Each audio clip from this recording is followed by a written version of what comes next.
Chapter 13. Poirot Explains.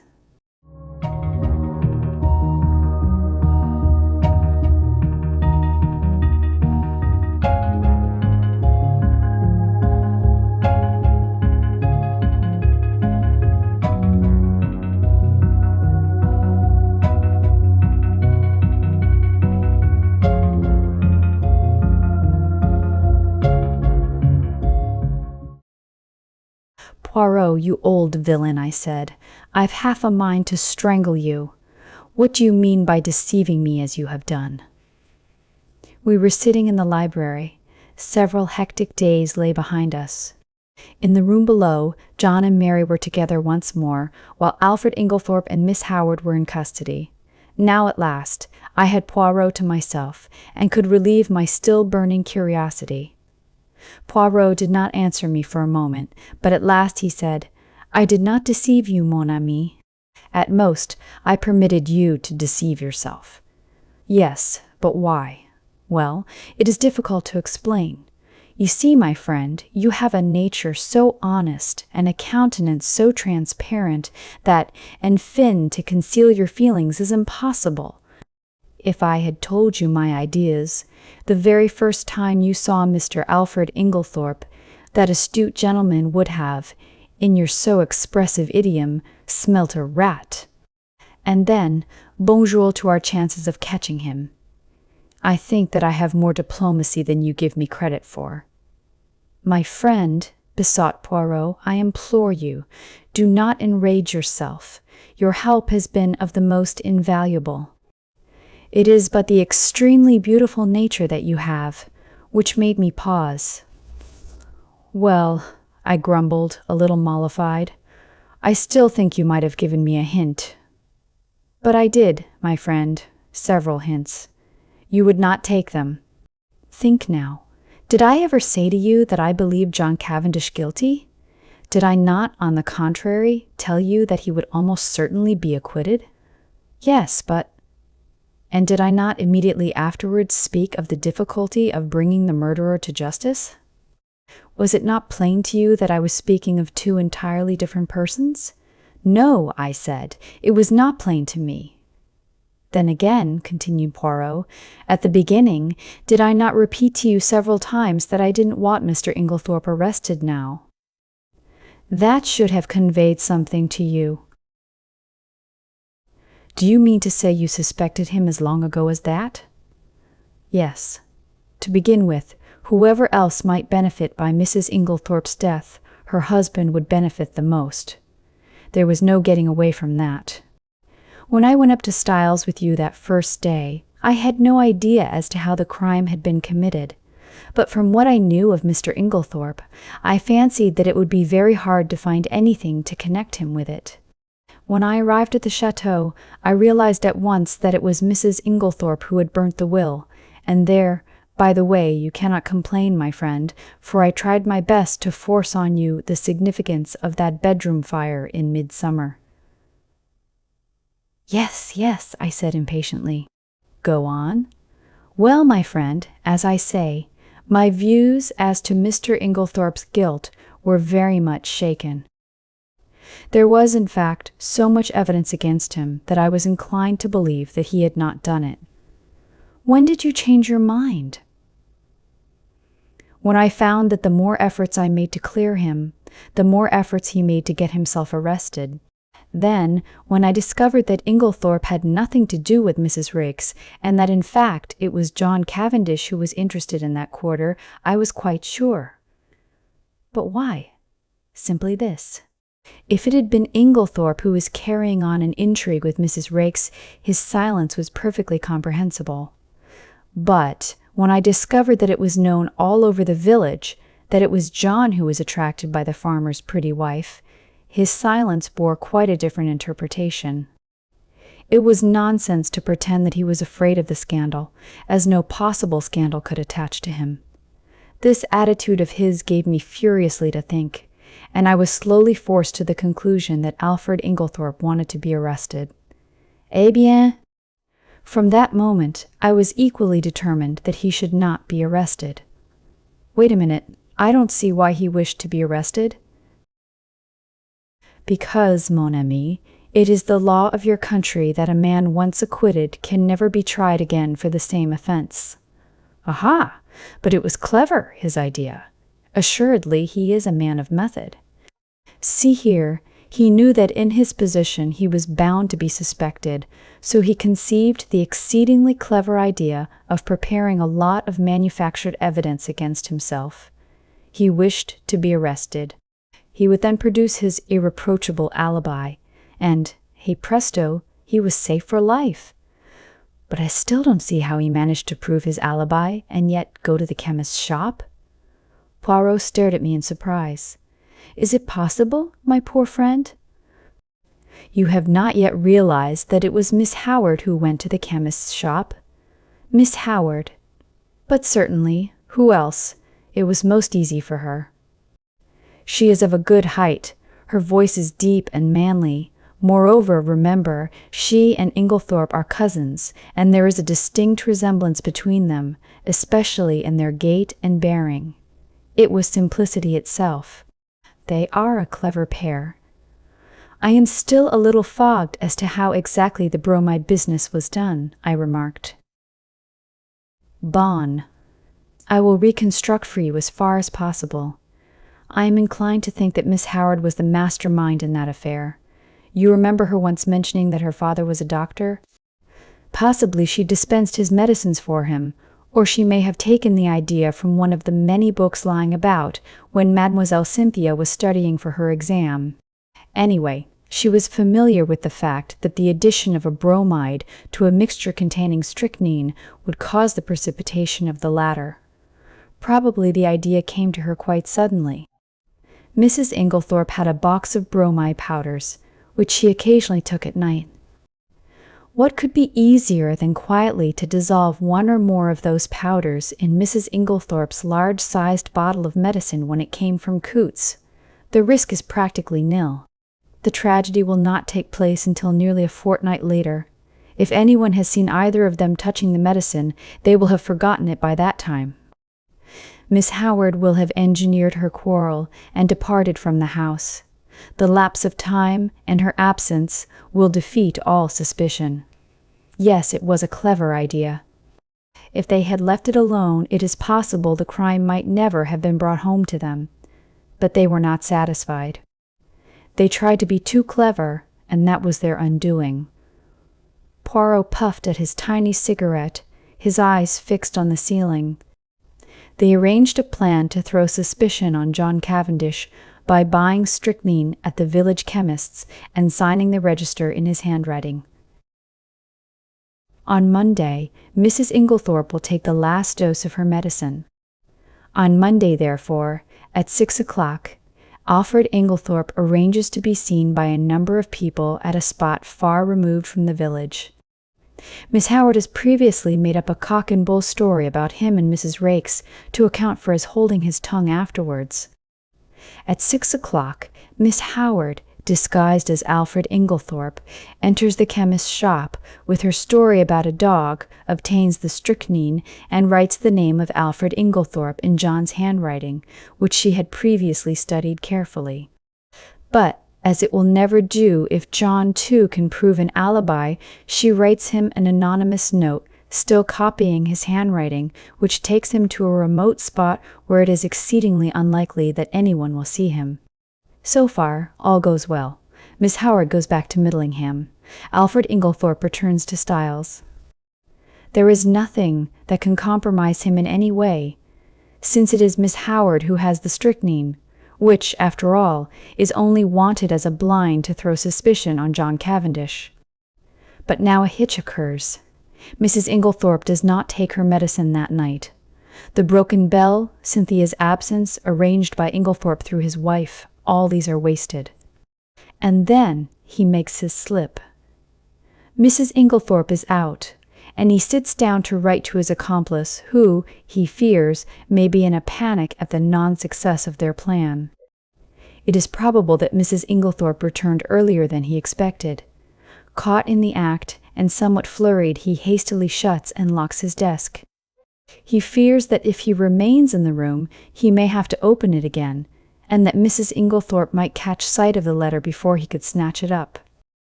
So he goes out and walks in the woods, little dreaming that Mrs. Inglethorpe will open his desk and discover the incriminating document. But this, as we know, is what happened. Mrs. Inglethorpe reads it and becomes aware of the perfidy of her husband and Evelyn Howard, though, unfortunately, the sentence about the bromides conveys no warning to her mind. She knows that she is in danger, but is ignorant of where the danger lies. She decides to say nothing to her husband, but sits down and writes to her solicitor, asking him to come on the morrow, and she also determines to destroy immediately the will which she has just made. She keeps the fatal letter. It was to discover that letter, then, that her husband forced the lock of the dispatch case? Yes, and from the enormous risk he ran, we can see how fully he realized its importance. That letter accepted, there was absolutely nothing to connect him with the crime. There's only one thing I can't make out. Why didn't he destroy it at once when he got hold of it? Because he did not dare take the biggest risk of all, that of keeping it on his own person. I don't understand. Look at it from his point of view.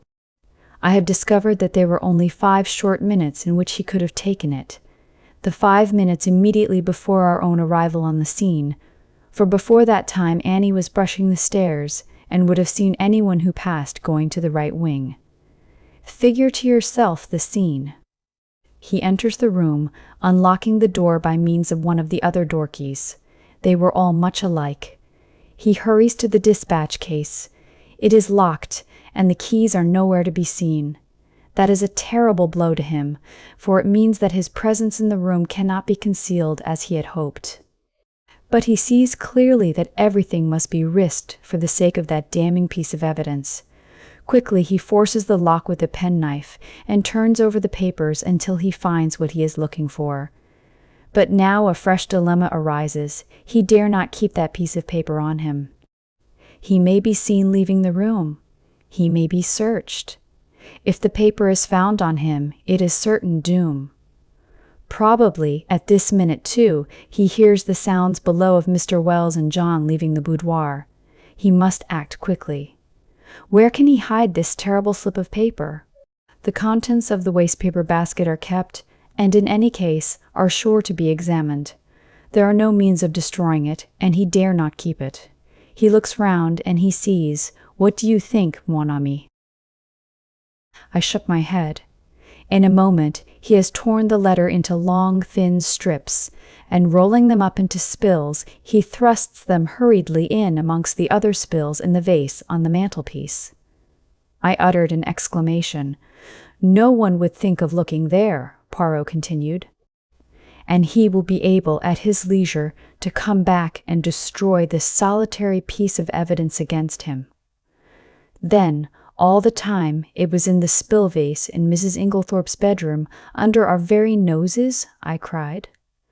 Poirot nodded. Yes, my friend. That is where I discovered my last link, and I owe that very fortunate discovery to you. To me? Yes. Do you remember telling me that my hand shook as I was straightening the ornaments on the mantelpiece? Yes, but I don't see. No, but I saw. Do you know, my friend, I remembered that earlier in the morning, when we had been there together, I had straightened all the objects on the mantelpiece.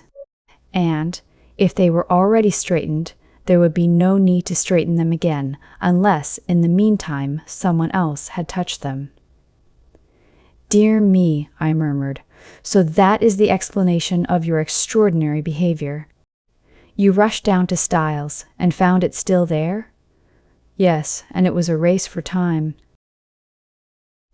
But I still can't understand why Inglethorpe was such a fool as to leave it there when he had plenty of opportunity to destroy it. Ah, but he had no opportunity. I saw to that. You? Yes? Do you remember reproving me for taking the household into my confidence on the subject? Yes. Well, my friend, I saw there was just one chance. I was not sure then if Inglethorpe was the criminal or not, But if he was, I reasoned that he would not have the paper on him, but would have hidden it somewhere, and by enlisting the sympathy of the household, I could effectually prevent his destroying it. He was already under suspicion, and by making the matter public, I secured the services of about 10 amateur detectives, who would be watching him unceasingly, and being himself aware of their watchfulness, he would not dare seek further to destroy the document. He was therefore forced to depart from the house, leaving it in the spill vase. But surely Miss Howard had ample opportunities of aiding him. Yes, but Miss Howard did not know of the paper's existence. In accordance with their prearranged plan, she never spoke to Alfred Inglethorpe. They were supposed to be deadly enemies, and until John Cavendish was safely convicted, they neither of them dared risk a meeting. Of course I had a watch kept on Mr. Inglethorpe, hoping that sooner or later he would lead me to the hiding place. But he was too clever to take any chances. The paper was safe. Where it was, since no one had thought of looking there in the first week, it was not likely they would do so afterwards. But for your lucky remark, we might never have been able to bring him to justice. I understand that now, but when did you first begin to suspect Miss Howard? When I discovered that she had told a lie at the inquest about the letter she had received from Mrs. Inglethorpe. Why, what was there to lie about? You saw that letter? Do you recall its general appearance? Yes, more or less. You will recollect, then, that Mrs. Inglethorpe wrote a very distinctive hand and left large, clear spaces between her words. But if you look at the date at the top of the letter, you will notice that July 17th is quite different in this respect. Do you see what I mean? No, I confessed, I don't. You do not see that that letter was not written on the 17th, but on the 7th, the day after Miss Howard's departure? The 1 was written in before the 7 to turn it into the 17th. But why? That is exactly what I asked myself. Why does Miss Howard suppress the letter written on the 17th and produce this faked one instead? Because she did not wish to show the letter of the 17th. Why again? And at once a suspicion dawned in my mind. You will remember my saying that it was wise to beware of people who were not telling you the truth. And yet, I cried indignantly, after that you gave me 2 reasons why Miss Howard could not have committed the crime. And very good reasons too, replied Poirot. For a long time they were a stumbling block to me, until I remembered a very significant fact, that she and Alfred Inglethorpe were cousins. She could not have committed the crime single-handed, but the reasons against that did not debar her from being an accomplice. And then there was that rather over-vehement hatred of hers. It concealed a very opposite emotion. There was, undoubtedly, a tie of passion between them long before he came to Styles. They had already arranged their infamous plot, that he should marry this rich but rather foolish old lady, induce her to make a will leaving her money to him, and then gain their ends by a very cleverly conceived crime. If all had gone as they planned, they would probably have left England and lived together on their poor victim's money. They are a very astute and unscrupulous pair. While suspicion was to be directed against him, she would be making quiet preparations for a very different denouement. She arrives from Middlingham with all the compromising items in her possession. No suspicion attaches to her. No notice is paid to her coming and going in the house. She hides the strychnine and glasses in John's room. She puts the beard in the attic. She will see to it that sooner or later they are duly discovered. I don't quite see why they tried to fix the blame on John, I remarked. It would have been much easier for them to bring the crime home to Lawrence. Yes, but that was mere chance. All the evidence against him arose out of pure accident. It must, in fact, have been distinctly annoying to the pair of schemers. His manner was unfortunate, I observed thoughtfully. Yes, you realize, of course, what was at the back of that? No, you did not understand that he believed Mademoiselle Cynthia guilty of the crime. No, I exclaimed, astonished. Impossible! Not at all. I myself nearly had the same idea. It was in my mind when I asked Mr. Wells that first question about the will. Then there were the bromide powders which she had made up, and her clever male impersonations, as Dorcas recounted them to us. There was really more evidence against her than anyone else. You are joking, Poirot. No. Shall I tell you what made Monsieur Lawrence turn so pale when he first entered his mother's room on the fatal night? It was because, whilst his mother lay there, obviously poisoned, he saw over your shoulder that the door into Mademoiselle Cynthia's room was unbolted. But he declared that he saw it bolted, I cried. Exactly, said Poirot dryly, and that was just what confirmed my suspicion that it was not. He was shielding Mademoiselle Cynthia. But why should he shield her? Because he is in love with her. I laughed. There, Poirot, you are quite wrong. I happen to know for a fact that, far from being in love with her, he positively dislikes her. Who told you that, mon ami? Cynthia herself. La pauvre petite. And she was concerned? She said that she did not mind at all.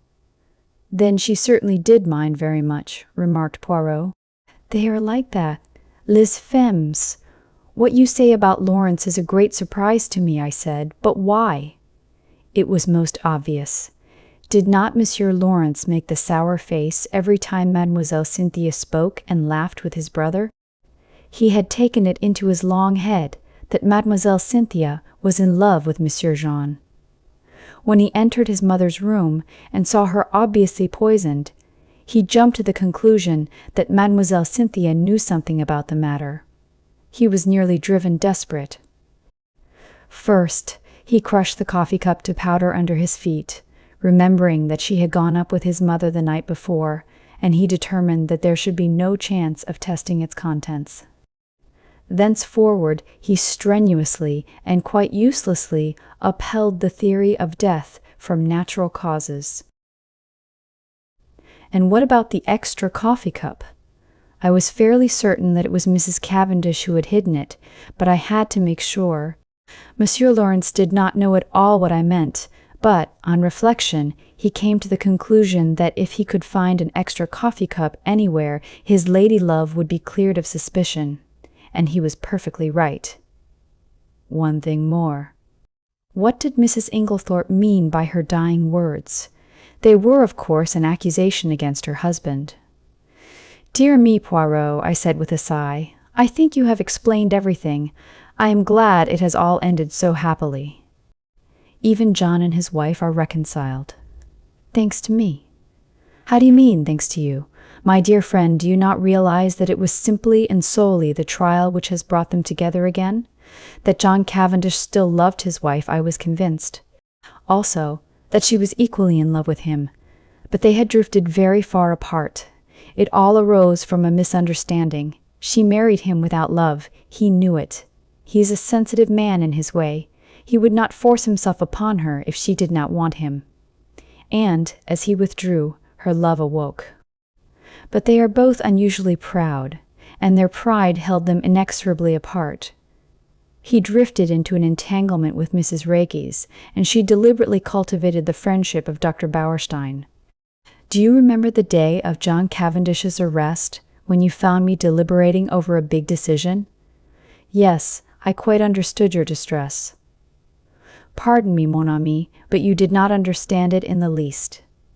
I was trying to decide whether or not I would clear John Cavendish at once.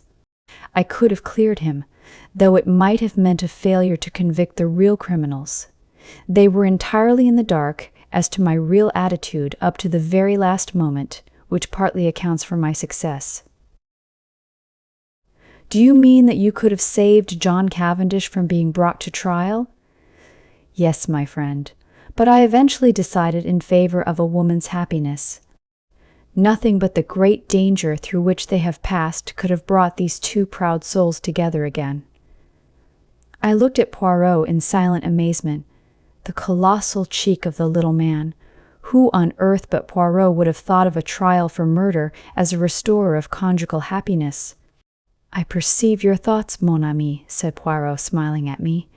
No one but Hercule Poirot would have attempted such a thing, and you are wrong in condemning it. The happiness of one man and one woman is the greatest thing in all the world. His words took me back to earlier events. I remembered Mary as she lay white and exhausted on the sofa, listening. There had come the sound of the bell below. She had started up. Poirot had opened the door, and meeting her agonized eyes, had nodded gently. Yes, madame, he said. I have brought him back to you. He had stood aside, and as I went out, I had seen the look in Mary's eyes, as John Cavendish had caught his wife in his arms. Perhaps you are right, Poirot, I said gently. Yes, it is the greatest thing in the world. Suddenly, there was a tap at the door, and Cynthia peeped in. I only— Come in, I said, springing up. She came in, but did not sit down. I only wanted to tell you something. Yes? Cynthia fidgeted with the little tassel for some moments, then suddenly exclaiming, You dears, kissed first me and then Poirot, and rushed out of the room again. What on earth does this mean? I asked, surprised. It was very nice to be kissed by Cynthia, but the publicity of the salute rather impaired the pleasure. It means that she has discovered Monsieur Lawrence does not dislike her as much as she thought, replied Poirot philosophically. But here he is. Lawrence at that moment passed the door. Monsieur Laurent, called Poirot. We must congratulate you, is it not so? Lawrence blushed and then smiled awkwardly. A man in love is a sorry spectacle. Now Cynthia had looked charming. I sighed. What is it, Naomi? Nothing, I said sadly. They are two delightful women, and neither of them is for you? Finished Poirot. Never mind. Console yourself, my friend. We may hunt together again, who knows? And then